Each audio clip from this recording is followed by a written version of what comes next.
So I ask, did they stumble so as to fall? By no means. But it was through their stumbling that the Gentiles received salvation, so as to make Israel jealous.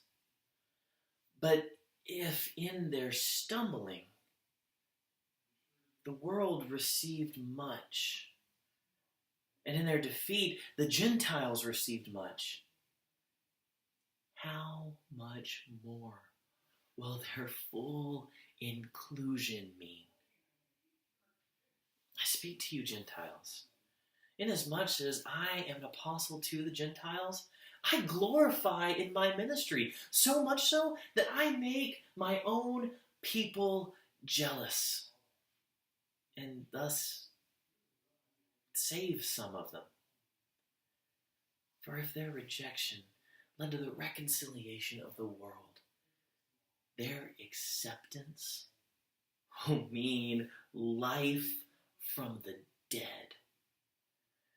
If the piece that is offered as first fruits is holy, the entire batch is holy. And if the roots are holy, then the branches are holy as well. So if some branches are cut off and you as the wild olive shoot are grafted into the tree so that you might receive the richness from the roots, don't boast to the branches. And if you do boast, remember that it's not you that supports the roots, it's the roots that support you. You'll say, branches were torn off so that I might be grafted in. And yes, that's true.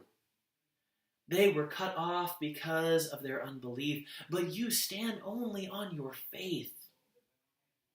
So don't become proud, but stand in awe of God. For if God didn't spare the natural branches, perhaps God won't spare you either. Note then the severity and the kindness of our God. The severity to those who have not been spared. And the kindness toward you, provided you remain in that kindness. Otherwise, you also will be cut off.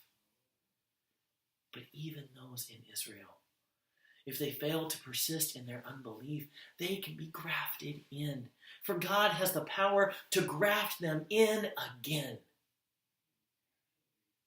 If you, who are naturally from a wild olive shoot, were cut off and grafted quite unnaturally onto a cultivated olive tree,